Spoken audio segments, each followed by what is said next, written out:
smokeless, or bringing the smoke. Ian Rapoport, bringing the smoke early and often on Sunday morning. Yeah. And whether you disagree or not, so we have a little context here. We're going to throw it up here.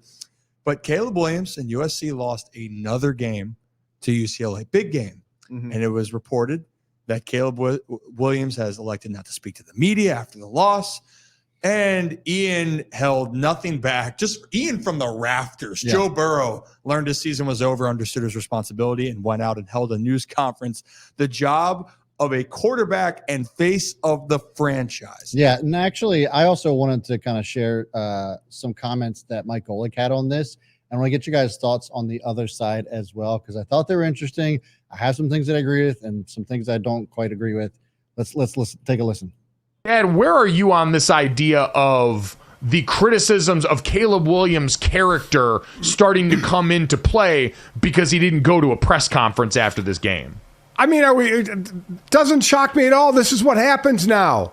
You know, it's the building up and then the tearing down, you know, of he's going to be the number one pick. And then if anybody who's not going to be the number one pick, it's about building up. But if you're projected as the number one pick, everybody, it starts to throw darts, right, as to why you shouldn't be, or why I'm going to tear you down, or why I think you're not good enough to be the number one pick. This guy's the number one pick in the draft. It's going to be the number one pick in the draft. I don't think there's any doubt about that, and I don't think he's going back to school, like he said, because he can make more money. He may not like who has the number one pick in the draft.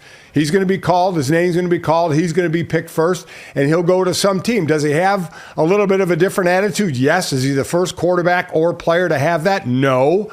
So, but that's what's going to happen right now. He's kind of a magnet, and some of it he brings on himself when he paints his, fingernails, F you to a team, and, he's kind of a showboaty guy. So that's going to come along with it. It's all great when you're climbing the mountain and you become the best quarterback in college football last year. All right, so you kind of got the point of what he was saying. I said this last time, when he was crying in his mom's arms on national TV after that loss. I felt a little bit weird about it, and not talking to the media. You're going to be forced to talk to the media when you're working for the NFL. That's just part of the gig. It's part of the job. You got and Mike was right on one thing, in that there's this build you up just to tear you down type of mentality. We see that all of the time. Not taking away from that at all, but with Caleb Williams, and it's most of these guys who get drafted are expected to be kind of on their quote unquote best behavior. And I wouldn't say that he's done anything wrong, but there's definitely some things that come into question when I'm putting my GM hat on and thinking about, okay, I want this guy to be the leader of my team. Does he still have those qualities when he's acting like this? Yes or no? I want to get your thoughts on that. Well, first off, I think the funniest of this whole thing is that Ian Rapoport was the one that actually. Yeah, that's what's craziest about all of it is nothing Rapoport really said was wrong. But what the craziest part of it was, Ian Rapoport, of all people, was the one that tweeted this out. And it's Sunday morning, I feel like he should have a lot more that he's dealing with than deciding to take a random shot at Caleb Williams at 10 a.m. Yeah, how's your weekend going? How's your Sunday morning going? Whammy. Well, for this is the reality for it. We're in a day and age where everything, no matter what, is going to be continuously monitored, right? Mm-hmm. And I do agree with the fact that we want to constantly, I don't want to say flip-flop, but everyone wants more of a conversation, right? You want to continue to talk about the Lamar Jackson situation. If we're talking about recency bias here, right? The whole, is Lamar worth his contract? What's going on? It's going to be replayed, recycled. Caleb Williams won the Heisman last year because he was the best college football player last year, right? He was fantastic, but now with the expectations comes another set of expectations, whether right or wrong. He's going to be a top pick. And the reality is talent is usually going to draw a team to you. Now, I will say this, though. Maybe you guys can disagree with me. Maybe because recently what's happened with other quarterbacks like Zach Wilson, we're going to talk about later, of how you handle yourself is going to be more magnified. And for Joe Burrow's team was so elite and everything went LSU's way. I mean, Joe was the big reason behind it. But I mean, look at their roster that year. Caleb Williams and USC, there is a lot of holes at USC right now. But here we are again, drafts coming up. And no matter what, Caleb Williams cannot do anything right unless USC wins. And right now, it's the most negativity he's probably faced or adversity he's faced in his college career. I mean, I think Golic hit the, nail right on the head when he said they build you up, and then once you're the first overall pick, they're going to tear you down. They're going to find ways to be like, he doesn't deserve it because of this. Oh, what about this guy? This guy can do it better, because it's the cool thing to do is, who can be different? Why do I think he's not the number 1 overall pick? And they're going to look for every way to tear you down and make something small, like missing a press conference, into something big. But on the flip side, as Caleb Williams, don't give them the ammunition of skipping the press conference for however, after the rough weeks he's had, knowing you're going to be the number 1 overall pick, knowing people are looking for you to do this. I know he did not want to speak to the media, and he's getting heat obviously for it, but I think it would have been, it's on him in the fact that he could have gone up there and just accepted that, yeah, we lost. Like, this might be it for me. I'm not sure, whatever. Give the PR speech and get out, because I'd rather you give a stupid rehearsed PR thing of teams doing, struggling as a team. That stuff, it's not on one person, it's on the coaches. Give one of those and get out. But not speaking to the media just fuels these people that want to tear you down. It gives them something else. Yeah. I mean, Steve, I think we talked about this before. I think at the end of the day, if to be on that side, people just want accountability.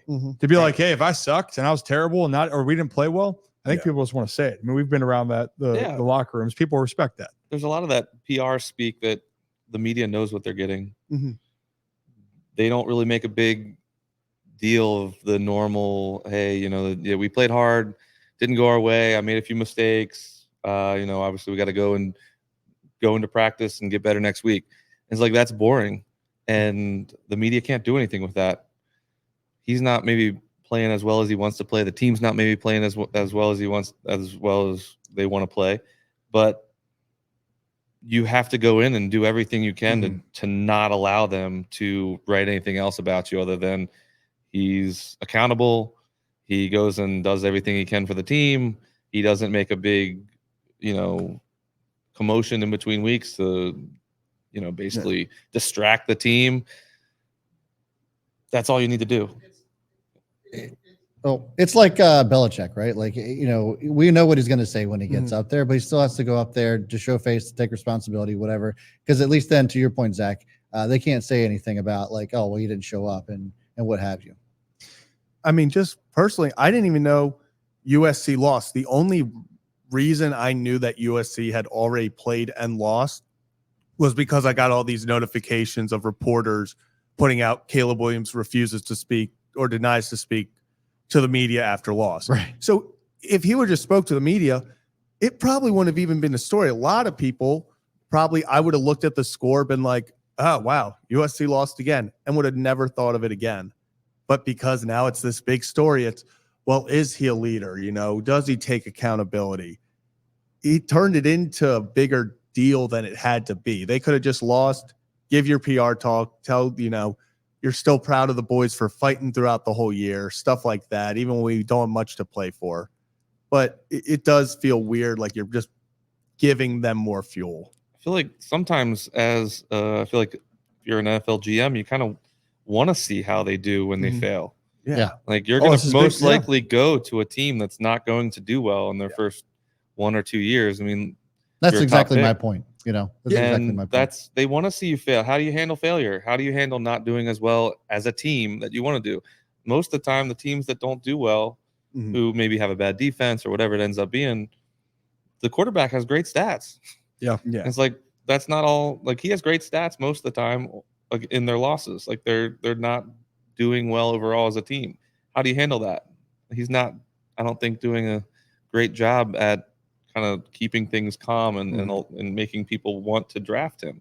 I agree with you. I think that's going to be of the biggest takeaway from that is when you're at your worst or you feel like shit's in the fan, people want to see how you're going to respond. And you're right. I mean, let's just say if Chicago went in a different direction and took a quarterback, Chicago's organization for what they've done in quarterbacks over the last decades hasn't been stable. Right. And look at Justin Fields, and we'll talk about that game. I mean, Fields played well on Sunday. They lost again. And all we've heard about is that Justin Fields is terrible. I'm not saying he's going to be the answer, but if you think you're going to go into a situation that's going to be more stable than having Lincoln Riley, who at least has a track record of helping quarterbacks, you could be in for a rude awakening because it's no longer about NIL money. It's no longer about what's going to happen. It's, are you going to be the guy or not? And Zach Wilson found that out in New York.